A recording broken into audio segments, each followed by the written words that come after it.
بسم الله الرحمن الرحيم.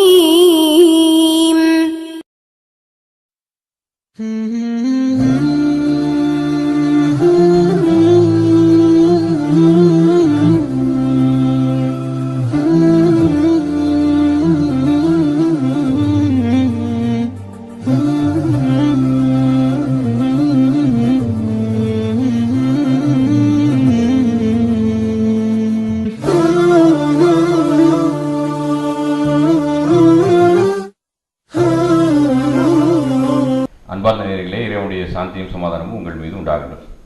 இன்றைய நாட்டு நடப்பு நிகழ்ச்சியில் இன்றைக்கு ஜமானாகி என்னுடன் மதுரை வக்ஃபு வாரிய கல்லூரியினுடைய பள்ளி இமாம் அஜீஸ் வாஹிதி அவர்கள் இன்றைக்கு நம்முடன் நாட்டு நடப்பு நிகழ்ச்சியில் கலந்துக்கிறாங்க. இறைவனுடைய சாந்தியும் சமாதானமும் உங்கள் மீது உண்டாகட்டும். ஓகே, இறைவனுடைய சாந்தியும் சமாதானமும் நம் அனைவரின் மீதும் என்றென்றும் உண்டாகட்டுமாக என்று பிரார்த்தனை செய்து கொண்டு நான் இப்பொழுது இன்றைய நாட்டு நடப்பினுடைய நிகழ்வுகளில் இந்தியா சுதந்திரம் அடைந்து 71வது ஆண்டில் நாம் இப்பொழுது அடியெடுத்து வைத்திருக்கிறோம்.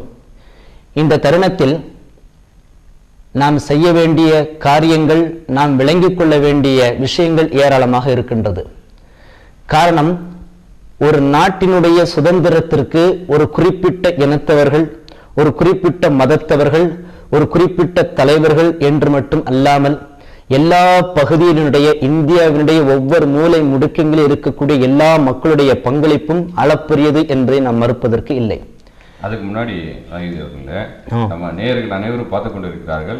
அனைவருக்கும் இந்தியாவுடைய இந்த சுதந்திர தின வாழ்த்துக்களை நம்ம இஸ்லாமிக் பீஸ் சென்டர் சார்பாகவும் நம்முடைய பள்ளி நிர்வாகங்களின் சார்பாகவும் ஒட்டுமொத்த முஸ்லிம்களின் சார்பாகவும் தெரிவித்துக் கொள்ள கடமைப்பட்டிருக்கின்றோம். கண்டிப்பாக உண்மையிலே வாழ்த்துக்கள் தெரிவித்தல் என்பது ஒருவருக்கொருவர் மகிழ்ச்சியை பகிர்ந்து கொள்வதற்காகவும், வாழ்த்து எதனால் கூறப்படுகின்றது என்பது பற்றி உண்டான விஷயங்களை தெரிந்து கொள்வதற்காகவுமே இந்த வாழ்த்துக்கள் நாம் கூறிக்கொள்கின்றோம். அந்த வகையில் நாமும் சுதந்திர தின வாழ்த்துக்களை தெரிவித்துக் கொள்கிறோம். அத்தோடு மட்டுமல்லாமல் இந்த ஒவ்வொரு மூலை முடுக்கிலும் இருக்கக்கூடிய மக்களுடைய அளப்பரிய பங்களிப்பு தான் இந்த சுதந்திரம் கிடைப்பதற்குண்டான வழிவகை என்பது.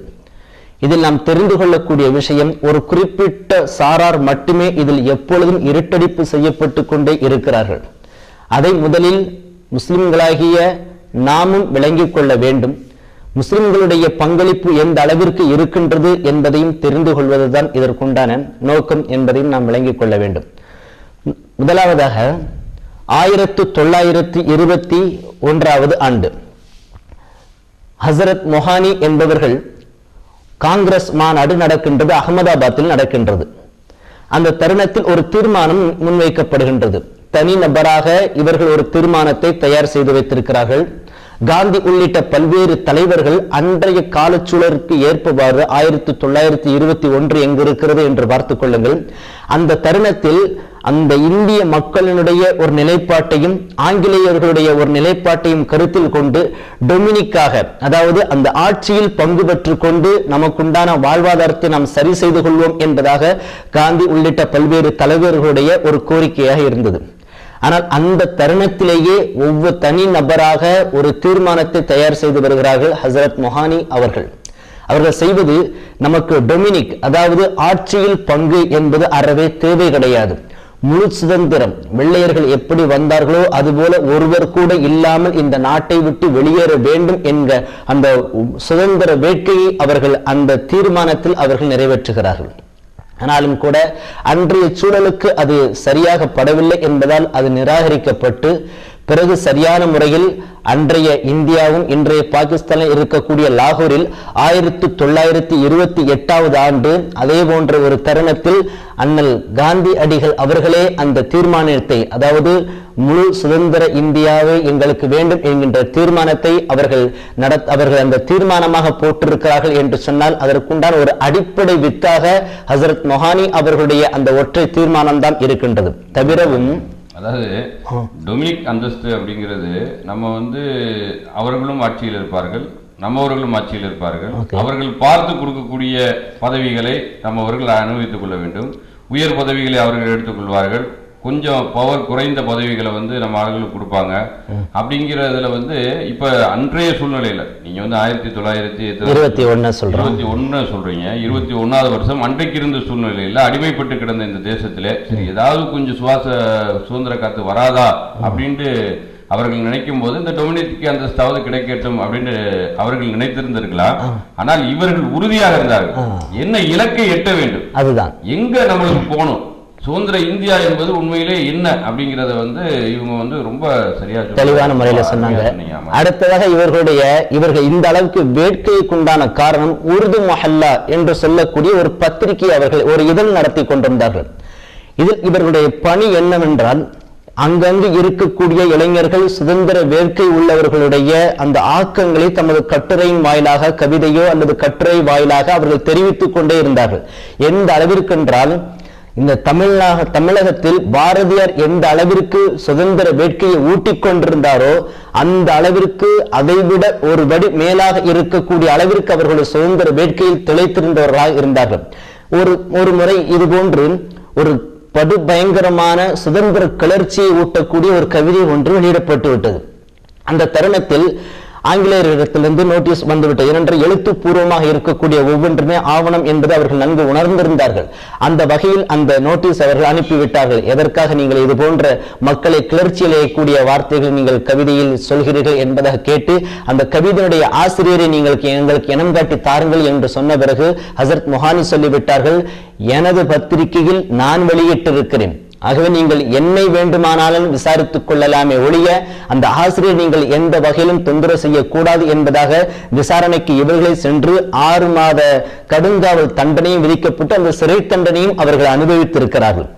அத்தோடு மட்டுமல்லாமல் அந்த சிறையில் இருக்கின்ற பொழுது வெள்ளையர்களுக்கு அந்த ஆங்கிலேயர்களுடைய ஒரே எண்ணம் இவரை எப்படியாவது வெளியே விடக்கூடாது என்பதற்காக இருந்து கொண்டிருந்த தருணத்தில் அந்த தருணத்தில் அவரது அந்த ஹசரத் மொஹானி அவருடைய மனைவி நிறைமாத கர்ப்பிணியாக இருந்த பொழுதும் கூட குழந்தை பெற்ற பிறகு குழந்தையை கையில் தூக்கி வைத்து கொண்டு வந்து சிறைச்சாலையை கொடுத்த பிறகு குழந்தையை வாங்கி முத்தம் கொடுத்ததற்காக சிறைக்கு மாற்றமான அந்த சிறை விதிமுறைகளை மீறிவிட்டார் என்பதற்காக மேலும் 2 ஆண்டுகள் கடுங்காவல் தண்டனை அனுபவிக்க நேரிட்டது ஹசரத் மொஹானி அவர்களுக்காக.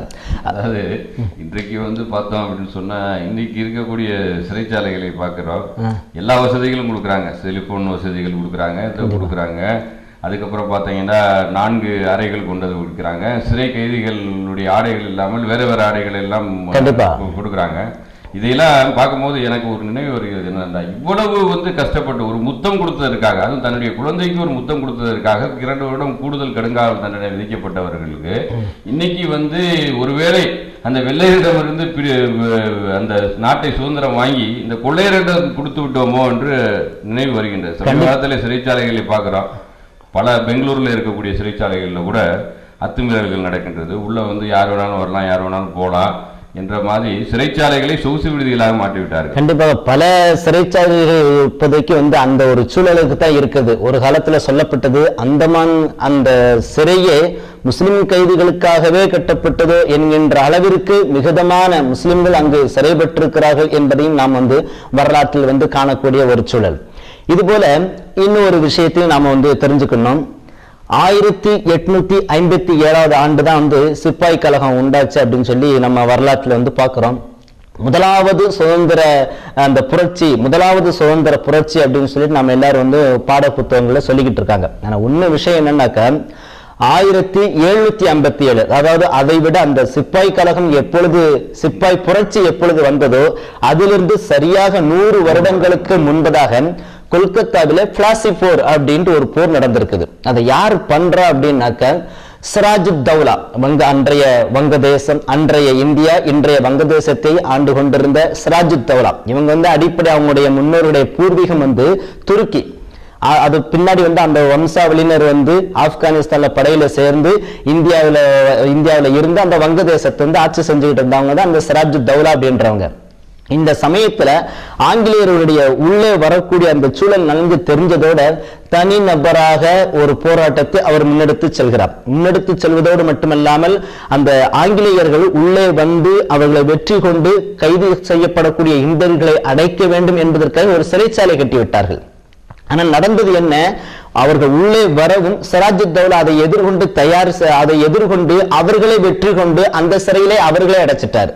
திரும்பவும் அவங்க இந்த மாதிரி படை நடத்தி வருகின்ற பொழுது மிகப்பெரிய ஒரு படை பட்டாளத்தோடையும் வெடிமருந்து பொருட்களோடையும் வந்து சிராஜுத் தௌலா ஒரு நவீன முறையில வந்து நாம இதை எதிர்கொள்ளலாம் அப்படிங்கிற ஒரு சூழலுக்கு அவர் தயாராயிட்டாரு. அதனால வரலாற்றில் எழுதப்படுகின்றது, அந்த தருணத்தில் சேகரித்து வைக்கப்பட்டிருந்த வெடிபொருட்கள் யாவும் ஒரு 4 அல்லது ஒரு 5 மணி நேரம் பெய்த மழையினால் அத்தனையும் அது வீணாகிவிட்டது. உடனடியாக அவர்கள் உள்ளே வருகிறார்கள். ஆங்கிலேயர்கள் உள்ளே வர்றதோடு மட்டுமல்லாமல் வந்து இங்கு போர் நடைபெற்றுக் கொண்டிருக்கிறது.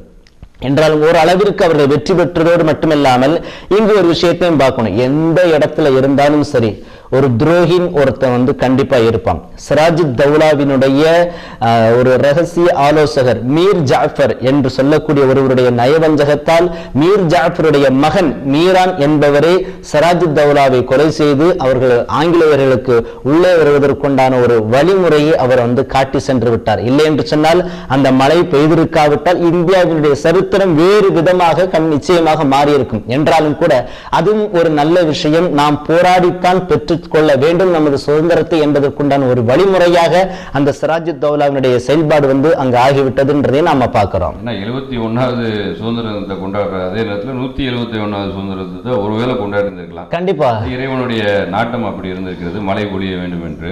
ஆமா, அத்தோடு மட்டுமல்லாமல் மற்றொரு விஷயத்தை நாம பார்க்கணும். இந்த முஸ்லிம்களுடைய பங்களிப்பு அப்படிங்கிறது எந்தெந்த வகைகளில் எல்லாம் வந்து கொண்டிருக்கிறது அப்படிங்கறத பாருங்க.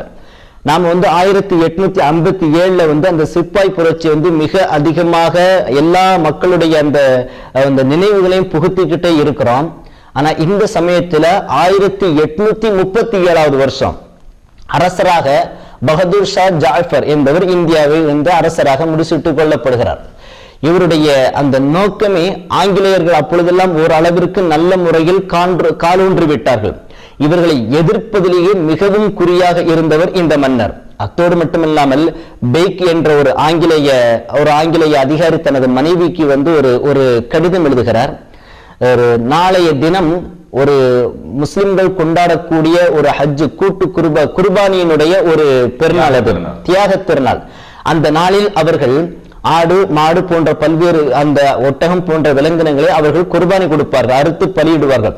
இந்த சமயத்தில் முஸ்லிம்களுக்கும் இந்துக்களுக்கும் ஒரு கலவரத்தை தூண்டிவிட்டால் நாடு நமக்கு இன்னும் வசதியாக இருக்கும். அந்த நாளை நான் அவளோடு எதிர்பார்க்கிறேன். அதாவது இந்துக்கள் தெய்வமாக வணங்கக்கூடிய அந்த மாட்டை இவர்கள் அறுப்பதா என்பது போன்று உண்டான ஒரு கலவரத்தை நான் தூண்டுவதற்கு நான் முயற்சி செய்திருக்கிறேன் என்பதாக அந்த கடிதத்தை அவர் குறிப்பிட்டு காட்டுகிறார். இந்த தகவல் ரகசிய உளவுகளின் மூலமாக மன்னர் பகதூர் ஷாவிற்கு தெரிய வந்தது. உடனடியாக எந்த விதமான முன்னறிவிப்பும் இல்லாமல் உடனடியாக ஒரு அறிவிப்பை நாட்டு மக்களுக்கு அறிவித்து விட்டார்.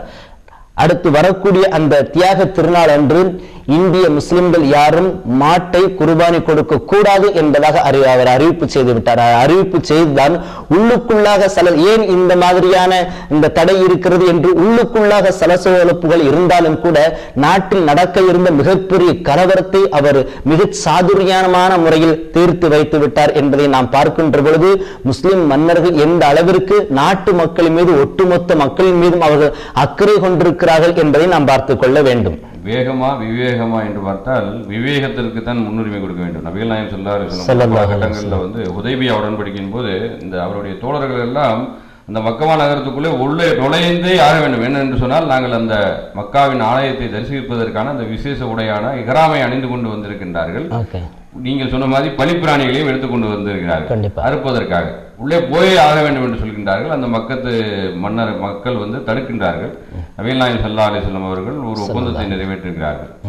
என்ன ஒப்பந்தத்தை நிறைவேற்றுகிறார்கள் என்று சொன்னால் எல்லாமே ஒன் சைடட் அக்ரிமெண்டாக இருக்கு. முழுக்க அந்த மக்கத்து காபிர்களுக்கு ஃபேவரான ஒரு அக்ரிமெண்டாக இருக்கிறது. இருந்தாலும் இறைவனுடைய தூதர் வந்து கையெழுத்து போடுறாங்க.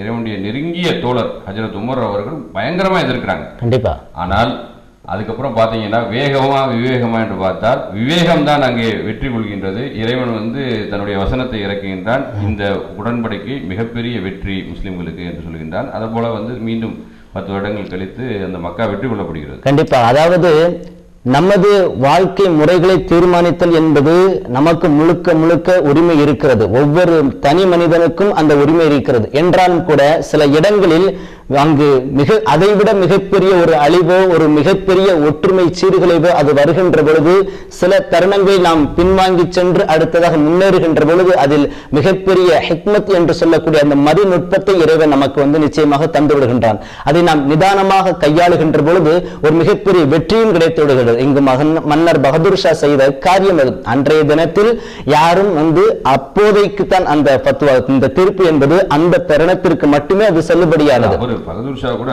நீங்கள் யாரும் குர்பானி கொடுக்க வேண்டாம் என்று சொல்லவில்லை. உங்களுக்கு 3 சாய்ஸ் இருக்கு.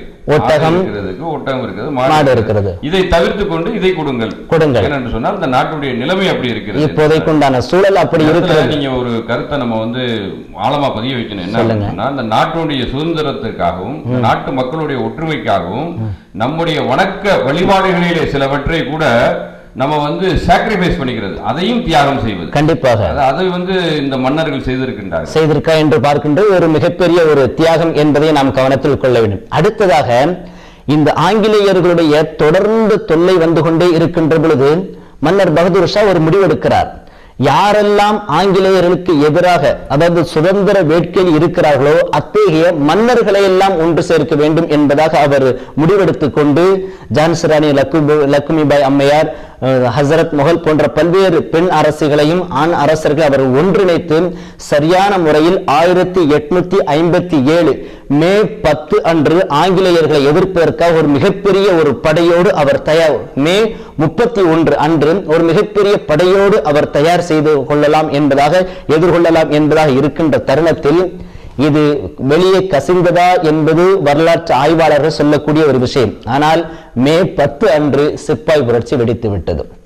ஒரு 20 நாள் அந்த சிப்பாய் புரட்சி நடக்காமல் இருந்திருந்தாலும் கூட நாடு ஒரு மிகப்பெரிய சுதந்திர வேட்கைக்கு அது தயாராக ஆகியிருக்கும். அதுவும் அங்கு தடைபட்டு போனது என்றாலும் கூட ஆங்கிலேயர்கள் இந்த சிப்பாய் புரட்சிக்கு இவர்தான் காரணம் என்பதாக ஒரு காரணத்தையும் கூறி அந்த தருணத்தில் ஒரு 40 to 50 ஆங்கிலேயர்கள் கொல்லப்பட்டிருக்கிறார்கள் என்கின்ற ஒரு குற்றச்சாட்டையும் பகதூர் ஷா மீது சுமற்றி அவரை நாடு கடத்தி விட்டார்கள். அவர் இந்த நாட்டிலிருந்து சரியான முறையில் இந்த நாட்டு 1862 ஆண்டு மரணிப்பதற்கு முன்பதாக இந்தியாவிலிருந்து அவர் கிளம்புகின்ற பொழுது, இனிமேல் நான் எனது தாய் நாட்டிற்கு நான் திரும்ப போவது இல்லை, ஆகவே நான் எனது தாய் நாட்டினுடைய இந்த மண்ணை எடுத்து செல்கிறேன் என்பதாக ஒரு வெடி மண்ணை எடுத்துக்கொண்டு சுதந்திர வேட்கையோடு அவர் ரங்கூனுக்கு சென்று அங்கேயே தனது 92வது வயதில் அவர் மரணத்தை தழுவுகிறார்கள். ஆக முஸ்லிம்களுடைய மன்னர்களாகட்டும் சரி, முஸ்லிம் தலைவர்களாகட்டும் சரி, ஒரு தனி மனித ஒரு அடிமட்ட முஸ்லிமாகட்டும் சரி, எல்லா மக்களுக்கும் எந்த அளவிற்கு பங்கு. குஷ்வந்த் சிங் கூட தனது நூலில் எழுதுகிறார்,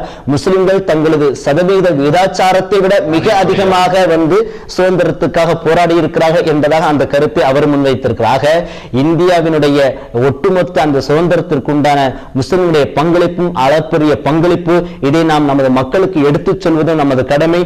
நாட்டை நேசிப்பது எந்த அளவிற்கு மிக முக்கியமான விஷயமோ அதுபோல நமது கடந்த கால வரலாற்றை நினைவு கொள்வதும் மிக முக்கியமான விஷயம் என்பதையும் கருத்தில் கொள்ள வேண்டும். இன்னொரு விஷயத்தையும் இந்த இடத்துல பதிவு செய்ய வேண்டும். சுதந்திரத்துக்காக போராடிய அத்தனை மக்களையும், முஸ்லிம்களையும் சரி, இந்துக்களையும் சரி, மற்ற கிறிஸ்தவர்கள், பார்சிகள் இருக்கின்றார்கள், சிக்கியர்கள் இருக்கின்றார்கள், அத்தனை பேருக்குமே இந்த மண்ணிலே வாழக்கூடிய ஒவ்வொரு உயிர், இந்த இந்திய தேசத்திலே வாழக்கூடிய ஒவ்வொருவரும் அவர்களுக்கு நன்றி செலுத்த கடமைப்பட்டிருக்கின்றார்கள்.